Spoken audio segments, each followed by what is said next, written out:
So, we are here. I'm well. How are you? Awesome. So, last week we saw Infinity War, and this is continuation from where we left off in person. Now it's been like a week later, and we Yeah, it's actually now we believe. yeah, and we just watched tonight's episode, of Agents of S.H.I.E.L.D. Today is May 4th, so May the 4th be with you. Um, we Yay. Being that this episode of the podcast will be out relatively soon afterwards, the episode will have aired for it'll be online for people to watch it. So let's go ahead and talk about S.H.I.E.L.D. for a moment and where we thought the show was going to go. So, this week's S.H.I.E.L.D.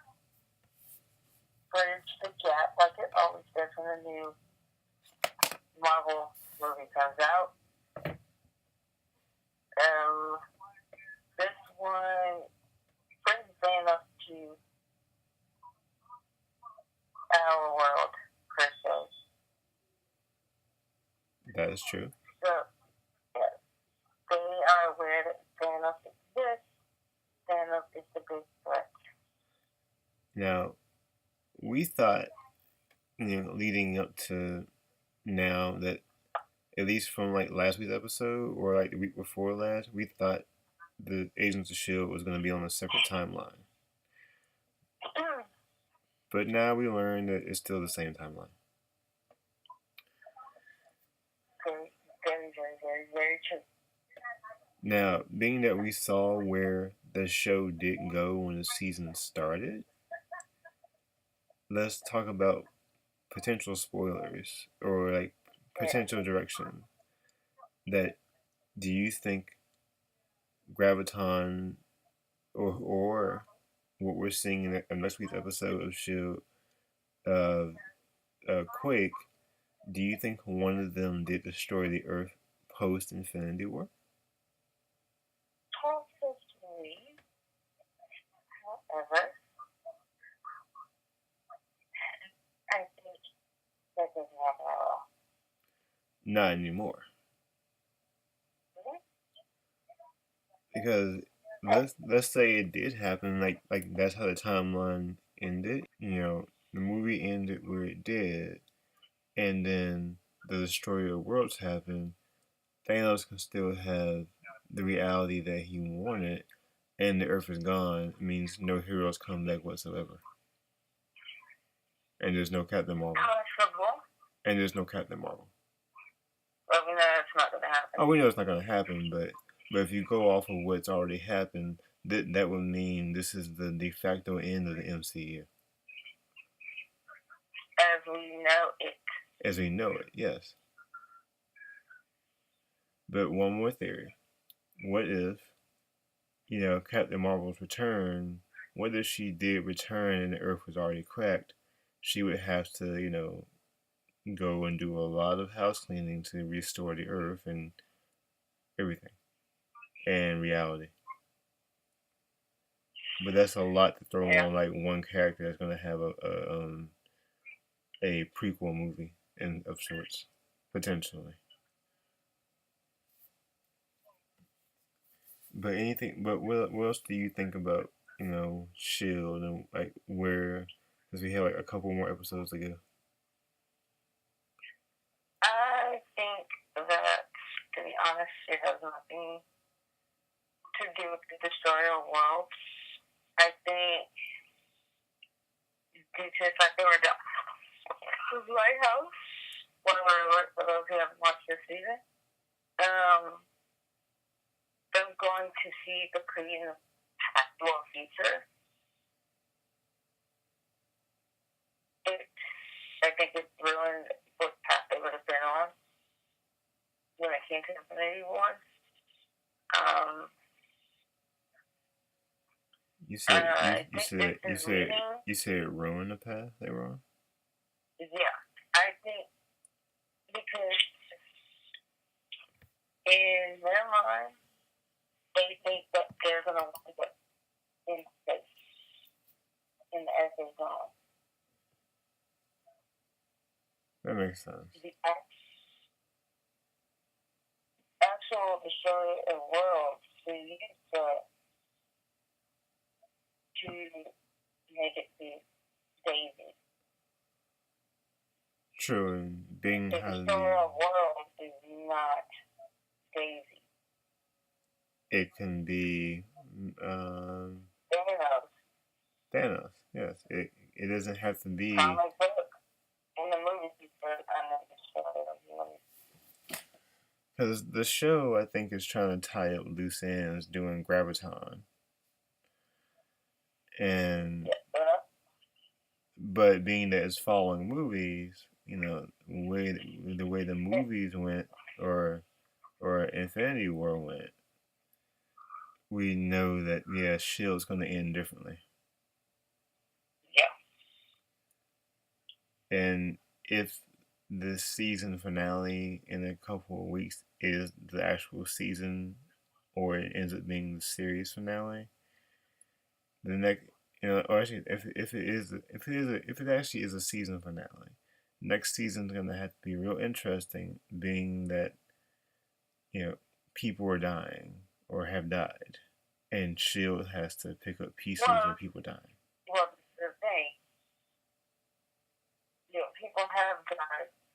I think it's going to tie in with the plan of going crazy. Okay.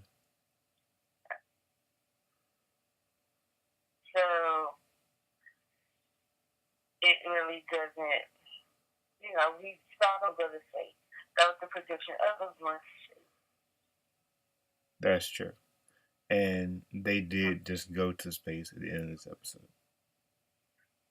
Yep. Now, what was interesting, the Kree that we saw, House Caecilius, that was an interesting twist. Well, I think we were going to see Papa. Yeah, you're right. We were going to see him. But he mentions that he had 2 sons, and I was like, okay, well, we know what happened to his sons in that potential future. But from this point of view in the timeline, they're still alive. That's not a potential future. We know that is the future. Oh, it is the future, but it hasn't been set in stone just yet. But didn't they say when we got to the future before early in the season, didn't they say it had been like 70 plus years? Or am I mistaken? It was 70 plus years. Okay. So let's say Infinity War happened, nothing changed. It's been 70 plus years. Thanos has gotten his so-called peace. And the universe is where he wanted. Yes. This makes, like I said a while ago, the kind of de facto end of the MCU, but we know it's going to change, and we know it's not going to happen. Yeah. But so let's go back to. I know Shield's going to end spectacularly, like it usually does. So I have no doubt in my mind that it's going to end wonderfully. But let's go back to Infinity War, because that ride is still in the back of my mind. It's been there since we saw it. And it's been a week. What are your thoughts of like this 10-year build up to what we got? I think it was a very good build up, especially building the task, what something you have to do. I mean, as far as the drastic change in the MCU character wise, was recasting the Hulk. True. And I know. You can see it again for the recasting of Rhodey. Even then, it wasn't a dramatic change. True. It wasn't like this is a shift change. I mean, because you went from who was the original roadie? I forgot. Terrence Howard. Terrence Howard to Don Cheadle. Yes. That was a good change. And then that was a character development. Yes. And for Hulk, I forgot who played the original Bruce. Edward Norton. And then Mark Ruffalo has made Hulk his own. Yep. I mean, even that little cameo he had in Iron Man 3, when Tony was coming to talk to him about his recent experiences, and he's like, you know, Tony, I'm not that kind of doctor. No, but we already know who Mark was at that point. That's true. Because we already had Avengers 1. That's right. Because Incredible Hulk, we only saw Edward Norton, and that was it. And then we got Mark Ruffalo. Yes. Well, the original filming of the movie, Ed was there on set of Avengers. I didn't know that. Remember, it should have come out a lot earlier, but they had to reshoot. Oh, because of him? Yep. Oh, I didn't know that, actually. I just learned something today. Okay. But they had to reshoot because they had to get rid of a cast member. He didn't get along with anybody on set. Yeah, and for that to work, you need somebody to get along with your other co-stars. Or know to stay away from them. True. I mean, but you know, you do have shows, or you've had shows in the past where actors and actresses didn't get along, but they did it for the greater good of the show. But you can kind of tell when you watch it years later, like, yeah, there was some tension there, but they did their lines that they were supposed to do. I'll say for the culture, Martin. True. The difference between Martin Lawrence and Tisha Campbell Martin. Did you notice they were never in the scene together towards the end? I didn't notice that. Would they didn't get along on set? There was some sexual harassment allegations, I believe. Okay. Don't quote me on that. I'm not quoting you on that. I didn't know that. Okay. I mean, I guess you could say the same thing for the recasting of Aunt Viv on Fresh Prince of Bel-Air. There were some issues, alleged issues with the original Aunt Viv, and that's why they recast her. I think there's kind of a power struggle between her and other people? Mm-hmm. So they just recast her and all together. Okay. Yeah.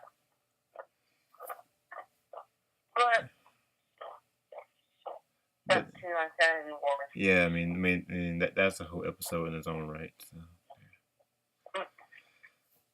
But Infinity War, I know a lot of people, and we know a lot, only came in because of Black Panther. Let's be honest here. A lot of people only paid this interest because of the previous release back in February, and they thought this was going to be Black Panther 2.0. Yeah. But this was not his movie. He was there, but it's not his movie. This wasn't the Thanos show. Infinity War was a combination of every movie in the MCU with an Avengers movie. Sure, because I think they did a wonderful job. I mean, even from the get-go, we start, it says Marvel Studios and it says Marvel 10, and then we're on that ship that on the Asgardian lifeboat, and then practically all the Asgardians are dead. That was the beginning of the end for the Hulk. Yeah, the Hulk was like 1-2 punch. No, you messed up your combo. You failed. Yeah. It's like playing a level.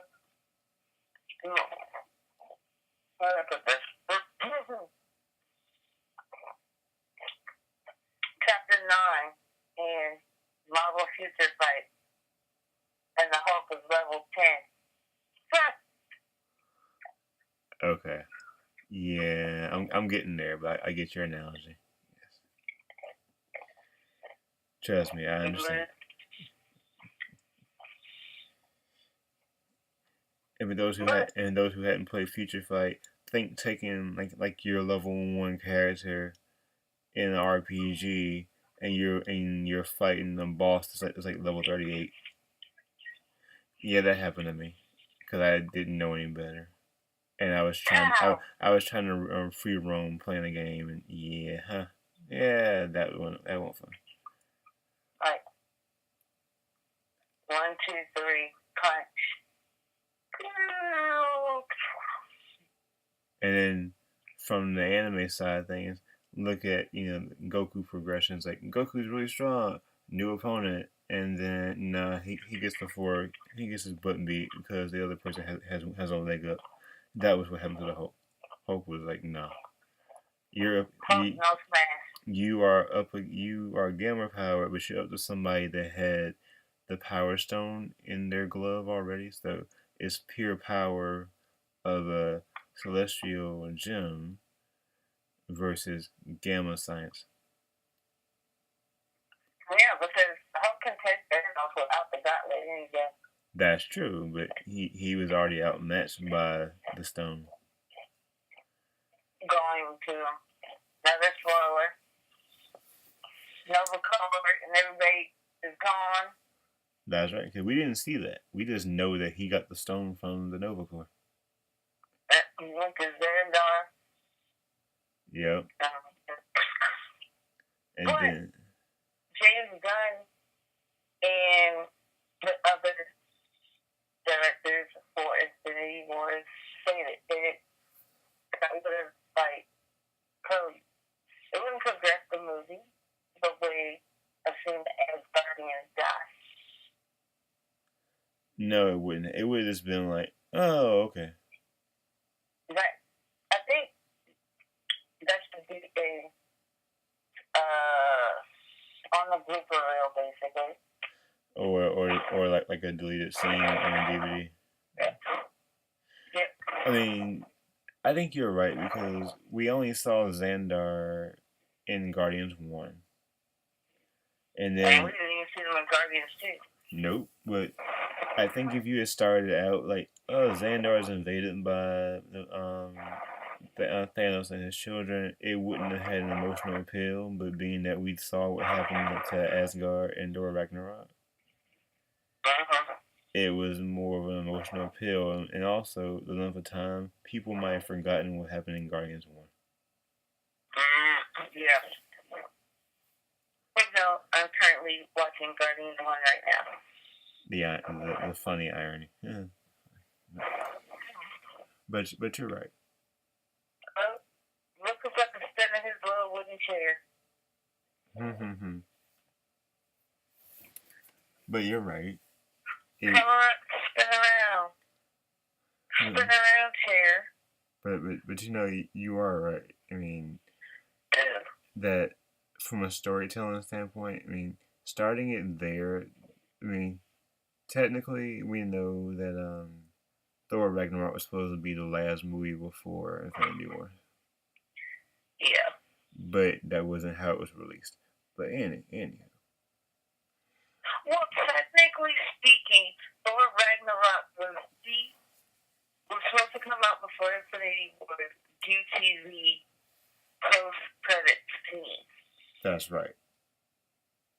At the same time, you have the post-credit scene in Black Panther that also would be roughly in the same few days as Ragnarok, which also would be the last scene in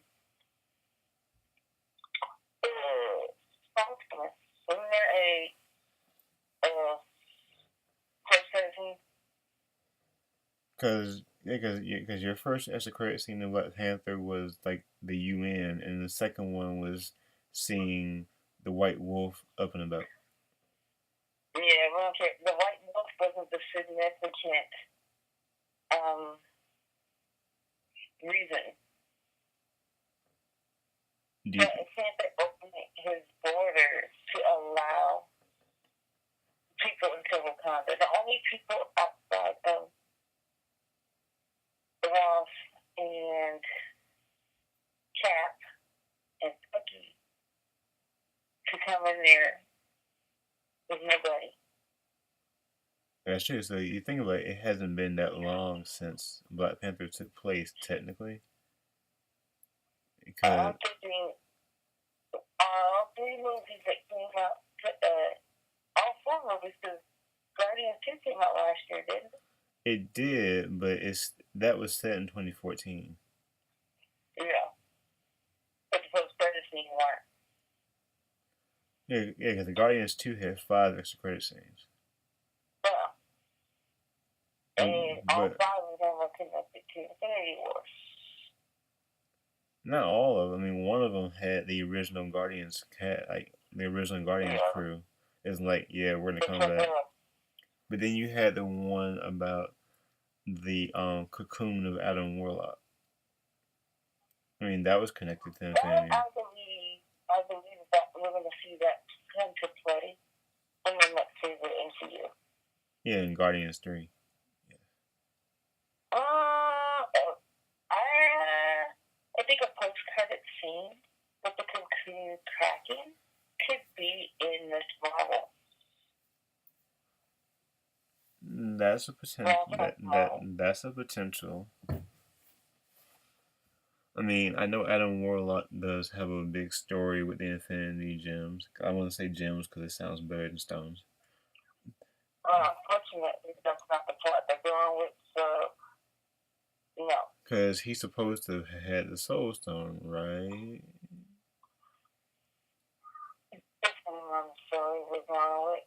I know, but I think in one of his earlier stories, he had the Soul Stone. He was protecting his Soul Stone. That's true.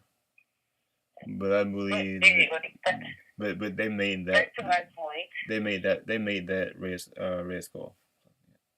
Yeah. But your point.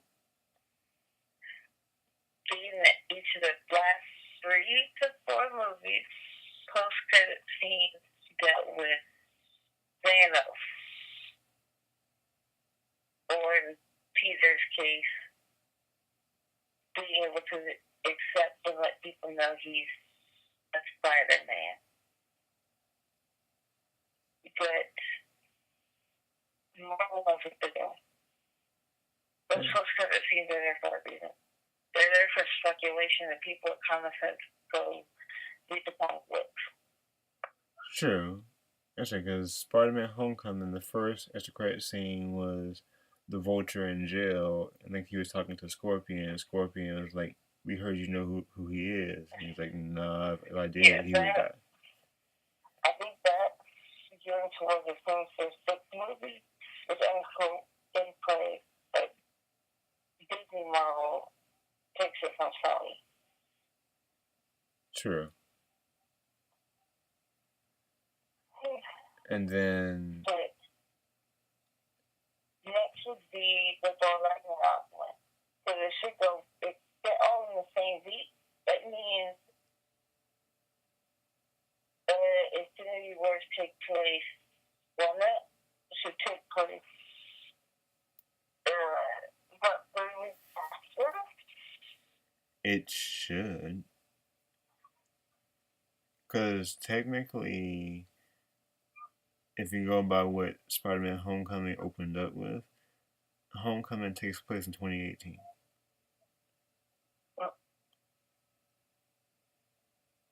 They said 8 years. Well, it could be 2017. Who knows? Because remember, you and I talked about how Avengers 1 could take place in 2010. Yes, I do. So that's the only weird outlier is like Avengers 1. But you're right. I hope MJ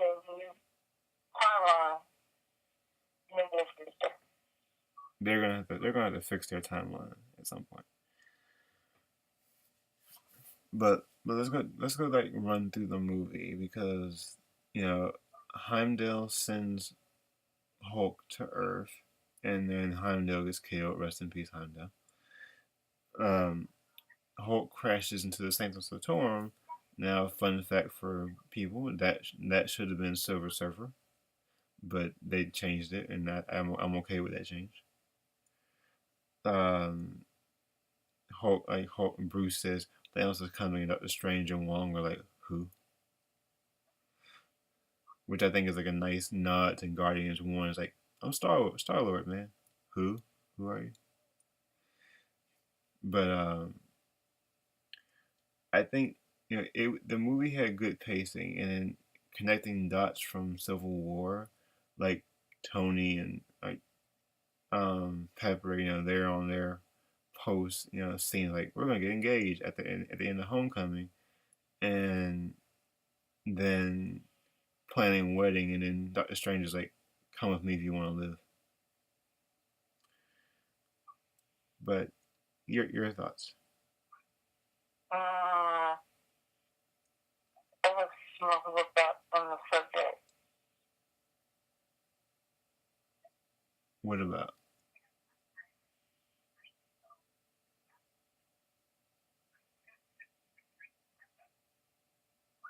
What about?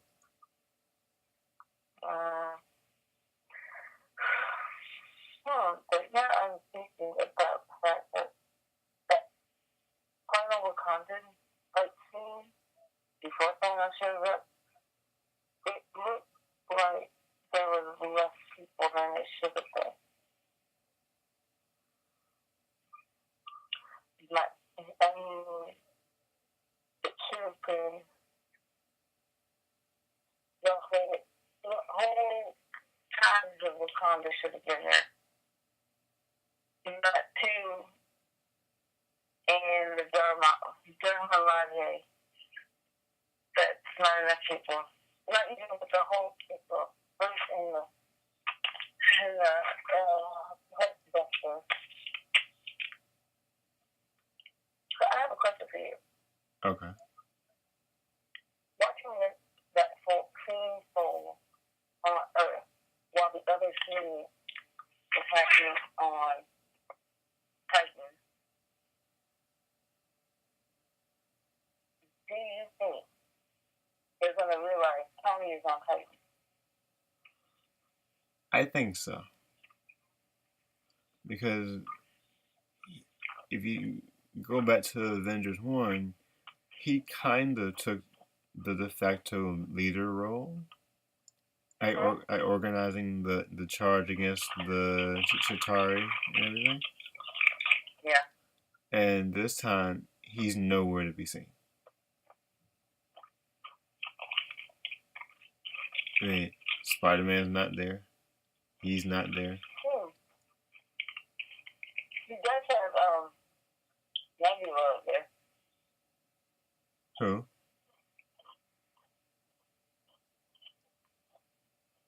Gamora's sister. Oh yeah, Nebula's there. But you're right. I think they would have realized where's Tony. Tony is not there. Where did Thanos come from? But nobody? But remember when Tony left, the only person that was talking to him was Pepper.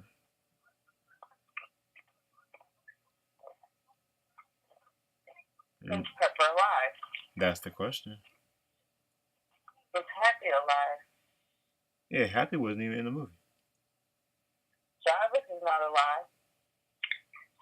True. Unless he's in Avengers Tower, like on the mainframe. Is it true? But you bring Jarvis back, but he's not going to be the self-aware Jarvis, really. He's going to be Jarvis the machine. That's right. He's not going to be the Jarvis that was made from in Age of Ultron. Not going to be that version.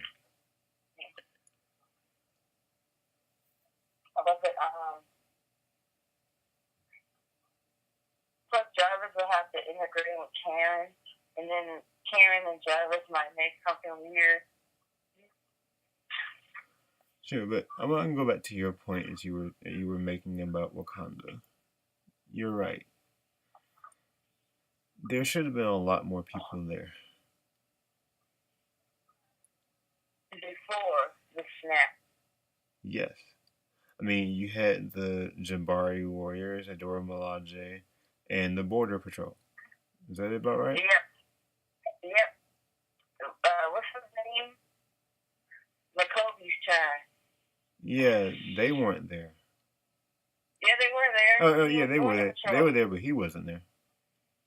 We don't know where he's at. You think he's in Wakandan jail? Oh, yeah, I don't think he didn't sign up to the fight. Nah, if it was Killmonger leading the charge, he would have been there. Yeah, Killmonger was in charge. That movie was not go down like that. And Killmonger did not like the oppressor.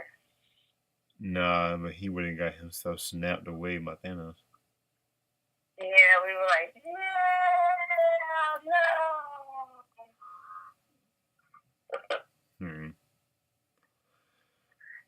But you're right. There should have been more. I mean, I have a feeling that when everybody returns, come part 2, that scene that we saw in the trailer with everybody running in Wakanda, that scene's gonna play out like just like that.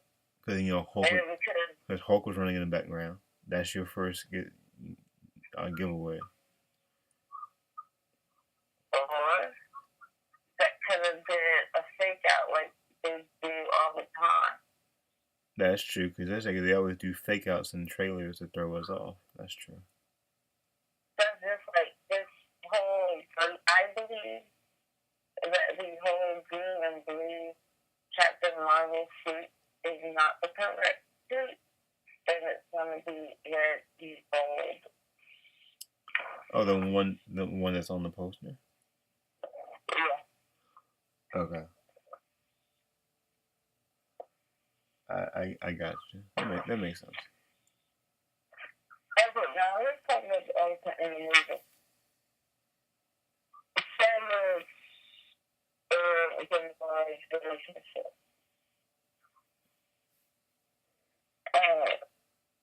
Basically, she told them I think about people because his father was doing so. Second to last.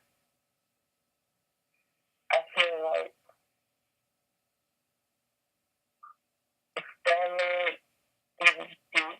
Russia and is a person. Yeah. Because how does it go? All this could have stopped if he left water for like 5 more minutes. So you take the gauntlet off Thanos' arm, then you can charge in and attack him. Yeah, he was trying to get it off. Because Peter Parker is looking at him like, dude, give us another minute. Like, give us a minute. We almost got it. Because he would have wielded the gauntlet and then second punch Thanos. But you think about this too. If they had done that and Thanos didn't get what he wanted, that would have been like a slight letdown, though. Like, do you always have to have the heroes win? No. I mean, from comic book wise, the way they did this was genius in terms of like ending of the story. Yeah, because it comes from a comic book, but now that we know that Shaq Thanos is up, I think that was Texas at the Bush Manor. Mm-hmm. But there was no logo. Mm-hmm. So I want to know where's he at hiding, because that's exactly what he's doing. He's hiding with his feelings for killing his daughter. True, because the question is like, are you on Earth on the farm, or are you on another? Like he's on another planet. He's on Earth. Yeah, it's too pretty to be Earth. Yeah, it was too pretty, and it looked all like nice and peaceful, like heavenly looking. Yeah, and there was a random horse running around. Oh yeah, that's true. Forgot. Yeah. I mean, in terms of like the fight against Thanos, still think the best person that got the best hit on him was Thor with the axe. You know, Stormbreaker. Because they don't know that Tony's not the best political leader. No, he's not. I mean, because everything would be screwed. You know, his PTSD would have had people screwed. question for you. Uh-huh. When everything comes back and everybody comes back, who should actually lead the charge against Thanos?